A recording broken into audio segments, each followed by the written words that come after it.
안녕하세요, 트루메카도입니다. 일단 주말 사이에 지금 있었던 이슈는 페드리슨이랑요, 그리고 골드만삭스 두 곳에 그 이슈가 있었는데요. 페드리슨에서는 연준 위원 전원이 모여가지고 이제 앞으로 어떻게 할지 일종의 라디오 프로그램이거든요. 근데 보통 여기서 한 4명에서 많으면 8명에서 9명 이 정도가 와가지고 뭐 얘기를 하는데, 이번에는 전원이 다 왔죠. 그래서 저는 걱정을 했던 게 블라드가 입 한번 잘못 틀면은 이제 빅쇼트 온다, 약간 이런 걱정을 했는데 다행히 뭐 그런 이슈는 없었고요. 그냥 무난무난하게 끝났습니다. 그리고 골드만삭스 관련된 이슈는요, 골드만삭스에서 리포트를 냈는데 S&P가 3600까지 빠진다, 요런 이야기를 했는데 사실 골드만삭스가 보통 제일 보수적으로 본다고 해야 될까요? 하방을 보수적으로 보고, 그리고 그 상방은 좀 넓게 봐주는 편이에요. 그래서 굉장히 시장 우호적인 증권사인데 얘네가 하방을 세게 봤다는 것 자체가, 야 이거 큰일 난 거 아니야? 왜냐면 S&P 기준으로 하방 3600포인트는 지금 현재, 그러니까 이미 빠진 가격 기준으로도 3%거든요. 그러면 3300에서 3000까지는 봐야 된다는 건데, 그럼 마이너스 10%에서 마이너스 20%예요. 그러니까 지금 사람들이 걱정을 하기 시작하는 거고, 그래서 뭐 요런 이슈들 때문에 주말간 시장이 좀 하락을 했습니다. 그런데 그거에 비해서 비트코인은, 왜냐면 얘네는 시장이, 그러니까 우리나라 기준으로 24일 새벽 6시에 닫혀요. 근데 얘는 항상 열려있죠? 그래서 24일 새벽 6시부터 24일 새벽 9시까지를 보면은 18,800에서 19,400까지 올랐다가 19,000 정도로 마무리를 했습니다. 지금 현재 기준으로 19,100 정도 되는 것 같은데, 그러면 결국 어떻다? 이때보다는 조금 올라있다. 그리고 19,400 정도가 어디냐? 우리 그 시장 마감했을 때 우리나라 시장 기준으로 23일 오후 3시, 그러니까 결국 우리나라 시장은 크게 영향을 안 받을 수도 있다. 왜냐면 나스닥도 갭으로 띄우고 시작할 가능성이 높아서, 갭 급등하고 시작할 가능성이 높아서 한 1% 정도까지 올라갈 가능성이 있기 때문에 우리나라 시장에는 크게 영향이 없을 것 같다라는 거고요. 그런데 그래도 불구하고 지금 시장이 어쨌든 그렇게 마냥 호의적이진 않아요. 이런 상황에서 우리가 좀 더 주식시장에서 좋은 종목들을 찾아야 되는데, 그 종목들은 이미 너무 알려져 있어요. 그러니까 우리 시장에서 이 종목이 필요하다, 이 종목이 중요하다는 이미 너무 많이 알려져 있어. 그래서 순서대로 좀 얘기를 해보자고요. 자, 일단 1. 로봇. 자, 우리나라 주식하는 사람들이, 특히 해외 주식하는 사람들이 제일 많이 가지고 있는 게 뭘까요? 테슬라입니다. 자, 테슬라를 많이 가지고 있는 이유는 뭐죠? 일론 머스크가 엄청나게 혁신적인 일을 하는 사람이기 때문에 그래요. 실제로 그 사람이 진짜 혁신적이진 아니던, 우리가 보기에는 혁신적으로 보이는 일들을 굉장히 많이 해요. 그래서 이 로봇 관련주들을 좀 지켜봐야 돼요. 왜? 휴머노이드 로봇을 이번 달 말에 발표를 하겠다라고 했었어요. 그리고 그 상세 스펙이 지금 나오고 있어요. 173회 키에 거의 인간적. 그러면 결국 요거 관련해서는 한번 시세를 줄 가능성이 높아 보여요. 자, 그리고 관련해서 두 번째, 애플페이입니다.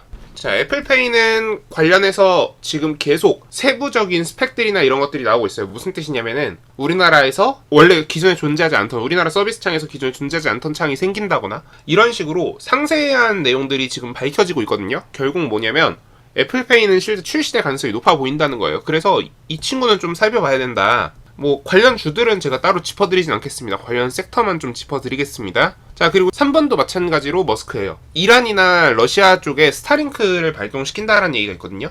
결국은 뭐냐면 IT 쪽, 그러니까 인터넷 쪽 기업들, 뭐 대표적으로 정보 서비스업, 그러니까 인터넷을 망과 5G 이런 거 하는 기업들이 조금 수혜를 받을 가능성이 있어요. 그리고 얘네 두 개가 겹치는 기업이 묘하게 하나 있거든요.